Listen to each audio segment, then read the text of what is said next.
संसद तक हम लोग जाएंगे, लेकिन न्याय दिलाएंगे। बिल्कुल संघर्ष जारी रहेगा। ये काला कानून है, रॉलेट एक्ट है जी।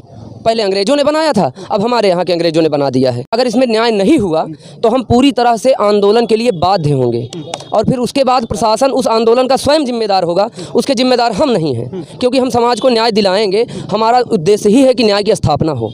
आर पार की लड़ाई होगी, क्योंकि ये दो पार्टी का मामला नहीं रह गया है। पूरे समाज यानी कि जो भी SC ST से बाहर हैं वो सभी की लड़ाई का मामला बनता जा रहा है। ये एक व्यक्ति का बात नहीं है। सबसे पहले तो आपका नाम जानना चाहेंगे। स्वाति शुक्ला। कहाँ घर कहाँ पड़ता है आपका? पूरे पंडितपुरवा सिंगड़। सिंगड़। गांव का नाम प्रॉपर पूरे पंडितपुरवा यही है जी। अच्छा, एक वीडियो हम लोगों को मिला हुआ है जो काफ़ी वायरल हो रहा है, जिसमें एक महिला को मारा पीटा जा रहा है। वो महिला आप ही हैं? जी सर। क्या मामला था? जमीन का विवाद था। कौन सी जमीन? कहाँ है ये इधर, ये बगल है जी। एक बार थोड़ा सा ज़मीन दिखा दीजिए। इसी ज़मीन के चलते आपको मारा पीटा गया था? जी सर। क्यों? ऐसी कौन सी वजह है कि एक ज़मीन के मतलब बनवाने तो बन रहा है, नया निर्माण हो रहा है जी, ठीक है ना, उसके चलते मारपीट का मतलब नहीं समझ में आया, जरा बताइए। ससुर जी हमारे इसमें ST और दीवाने सब कराए हैं, 2-2.5 साल हो गया। हाँ। इसीलिए लोग मारपीट कर रहे थे। ये ज़मीन किसकी है? ये हमारे ससुर जी के है। अच्छा, ये वाली, वो वाली तो उनका है, सरोज का। अच्छा, उसी के चलते ये विवाद मचा हुआ है जी। आप रोकने आए थे तो आपको मारा पीटा गया है जी। हाँ। तो मारा पीटा गया तो आपको थाने जाना चाहिए था, मुकदमा कराने जाने। मैं थाना गई थी। हाँ। मेरा मिक्सी फाड़ा गया, मुझे मारा पीटा गया। वो भी लात से मारा गया। 4-5 लोगों ने मिल के मारा मुझे, जिसमें नाम है क्या बोलते हैं, राहुल सरोज, कोमल सरोज, धनी सरोज, शिव कुमारी सरोज। अच्छा, 4 लोगों ने मिल के मारा है आपको? हाँ। महिला को मारा पीटा गया, ऊपर से मुकदमा भी हरिजन एक्ट का उन्हीं के ऊपर लगा। सवर्ण आर्मी सक्रिय हुई, ठीक है। सवर्ण आर्मी के क्या कहते हैं उपाध्यक्ष, जिला उपाध्यक्ष आप ही हैं, ये क्या कहते हैं कोषाध्यक्ष जी हैं। आप लोगों का यहाँ पे क्या रोल रहा? और ये सांगीपुर थाना परिसर में है, ठीक है। तो सांगीपुर आने का क्या कारण था? एसओ से मिलना था कि जो फर्जी मुकदमा लिखा हुआ है पीड़ित पक्ष के खिलाफ, उसको ख़त्म किया जाए और इनके ऊपर जिन्होंने मारा है उनके ऊपर मुकदमा लिखा जाए। तो एसओ साहब का कहना है कि पूर्णतः न्याय किया जाएगा। इस तरह से महिला को लात से मारा, नग्न किया गया उसको, ये सारा चीज़ जो है वहाँ पे मौजूद पुलिस वाले देख रहे थे। और उनको आई विटनेस क्यों नहीं रखा गया यहाँ पे? क्यों उनके आधार पे नहीं लिखा गया मुकदमा? साफ बात है। और ये जो जिस तरह से मतलब हरिजन एक्ट एक ऐसा केस हो गया है कि जिसमें जो भी फंसा है उसका पूरा जीवन बर्बाद हो गया, घर बर्बाद हो गया, मतलब वो किसी भी तरीके से जीने लायक नहीं बचा है। तो ये मरने का एक मतलब किसी भी व्यक्ति को मारने के लिए थाने से पूरी तरीके से मतलब एक बनाया गया कि ये ख़त्म हो जाए पूरा परिवार, क्योंकि एक्ट लगा दो बस। ये एक आइटम बम है। ये कानून एकदम आइटम बम की तरीके काम कर रहा है समाज में पूरी तरीके से। इससे मतलब जो इसके आसपास भी है वो पूरी तरीके से, हाँ पूरी तरीके से उसके जद में जो भी आएगा वो पूरी तरीके से ब्लास्ट ही होगा। और हाई कोर्ट के नीचे जमानत नहीं होती, और हाई कोर्ट आने जाने का मतलब है कि एक सामान्य आदमी 20 से 25,000 50,000 रुपये पे नहीं कर पाता। जरूरत है उसका खेत बिक जाएगा, उसका घर बिक जाएगा, और वो न्याय करते करते 20-25 साल लग जाएंगे। उसी में दौड़ते रहिए, चक्कर लगाते मर जाएगा वो। ये पूरी तरह से परिवार ST SC का विरोध सवर्ण आर्मी करता है और करता रहेगा लास्ट तक, जब तक ये ख़त्म नहीं होता। उसमें सबसे बड़ी बात ये है कि इस कानून में सवर्ण तो अपना मुकदमा का खर्च स्वयं उठाएगा, और जो SC ST एक्ट में जो भी SC के जद में आते हैं उसका कानून लड़ने का मुकदमा जो है सरकार उठाएगी। हाँ, ये कहाँ का न्याय है?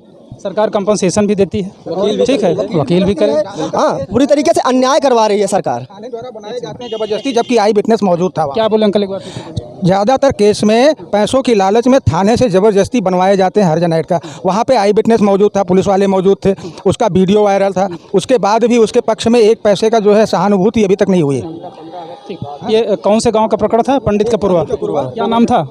सिंह पंडित, उनका क्या नाम था? अनिल शुक्ला का परिवार है जिसको न्याय, उनकी पत्नी का नाम है स्वाति शुक्ला। अच्छा, उन्हीं को न्याय दिलाने आप? हाँ, स्वाति शुक्ला जी के जो है न्याय। और ये जो महिला के जो महिला के लिए कानून बना है उसके अंतर्गत भी कोई कार्रवाई महिला के साथ नहीं हुई है।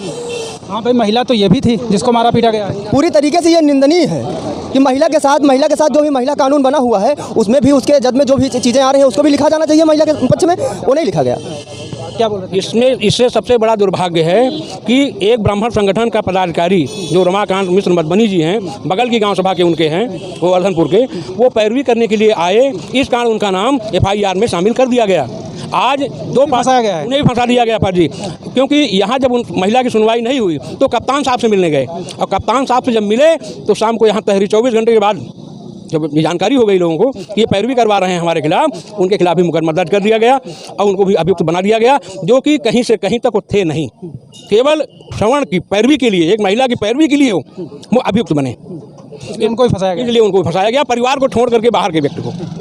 इसकी सवर्ण आर्मी टीम पूरी तरीके से घोर निंदा करती है और उनके साथ रमाकांत मिश्रा जी के साथ हमारी पूरी सवर्ण आर्मी टीम खड़ी है, उनके साथ न्याय की लड़ाई भी लड़ेगी और उनको जो गलत तरीके से फंसाया गया है उसके क्लू भी हैं हमारे पास कि वो वहाँ पे मौजूद नहीं थे, जो है मार्केट में मौजूद थे, सीसीटीवी कैमरे के जद में थे वो उस मामले में वहाँ पे उस टाइम जब विवाद हुआ उस टाइम मौजूद नहीं थे, तो उन्हें क्यों फंसाया गया? देखिए, कानून की नज़र में सभी बराबर हैं। जो न्याय का सिद्धांत बनाया गया है, न्याय का सिद्धांत कहता है कि 100 अन्यायी बच जाएं, लेकिन एक निर्दोष को सज़ा नहीं होनी चाहिए। और यहाँ पर जो हो रहा है, अभी आपने देखा है, आप मौके पर भी गए थे, हम लोग भी गए थे, यहाँ पर जो हो रहा है वो सरासर अन्याय है। अब वो व्यक्ति द्वारा किया जा रहा है, संस्थान द्वारा, प्रशासन द्वारा किया जा रहा है या सरकार द्वारा किया जा रहा है, विषय ये नहीं है। विषय ये है कि अन्याय हो रहा है और उसके साथ हो रहा है जो पीड़ित है, तो पीड़ित को न्याय मिलना चाहिए। और हमारा संगठन न्याय की लड़ाई लड़ रहा है। हम न्याय के लिए यहाँ आए थे, हमें आश्वासन मिला कि हाँ न्यायोचित कार्रवाई होगी और हमें 2 दिन का समय भी दिया गया है प्रशासन के द्वारा कि 2 दिन में आप लोगों की संतुष्टिपूर्ण कार्रवाई होगी। जो मारपीट की गई है और जिसने की है उनके खिलाफ भी कार्रवाई होगी और जिनके साथ हुई है उनको न्याय मिलेगा। इसी आश्वासन के साथ हमको भेजा जा रहा है, तो हम लोग अभी तो जा रहे हैं, लेकिन अगर इसमें न्याय नहीं हुआ तो हम पूरी तरह से आंदोलन के लिए बाध्य होंगे और फिर उसके बाद प्रशासन उस आंदोलन का स्वयं जिम्मेदार होगा, उसके जिम्मेदार हम नहीं हैं, क्योंकि हम समाज को न्याय दिलाएंगे। हमारा उद्देश्य ही है कि न्याय की स्थापना हो। जी, हमारे संगठन का उद्देश्य है, हमारे लोगों का उद्देश्य है। न्याय दिलाएंगे, उसके लिए चाहे आंदोलन करना पड़े, चाहे जो करना पड़े। जी, आंदोलन करना पड़ेगा तो वो भी होगा सर जी। जाना पड़ेगा, सरकार के खिलाफ जाएंगे, अलग से संसद तक हम लोग जाएंगे, लेकिन न्याय दिलाएंगे। संघर्ष चलता बिल्कुल, संघर्ष जारी रहेगा। ये काला कानून है, रॉलेट एक्ट है। जी, पहले अंग्रेजों ने बनाया था, अब हमारे यहाँ के अंग्रेजों ने बना दिया है। वो संसद में बैठे हैं एसी के कमरे में, उनको क्या पता यहाँ क्या होता है। जी, इसका आप पुरजोर विरोध करेंगे और न्याय दिलाने के लिए आंदोलन भी करेंगे। SC/ST एक्ट दर्ज हुआ है तब भी विरोध है। एक सेकंड, हाँ। दर्ज हो रहा है। आर पार की लड़ाई होगी, क्योंकि ये 2 पार्टी का मामला नहीं रह गया है। पूरे श्रवण समाज यानी कि जो भी SC/ST से बाहर हैं वो सभी की लड़ाई का मामला बनता जा रहा है। ये एक व्यक्ति का बात नहीं है, पूरे लोकतंत्र को फज्जियाँ उड़ाई जा रही हैं। हम लोकतंत्र बचाने के लिए संघर्ष करेंगे, न्याय के लिए संघर्ष करेंगे, चाहे हमें कप्तान से मिलना पड़े, DM से मिलना पड़े या मुख्यमंत्री से मिलना पड़े। हम लड़ाई मुख्यमंत्री तक लड़ेंगे और न्याय दिलवा करके ही रहेंगे।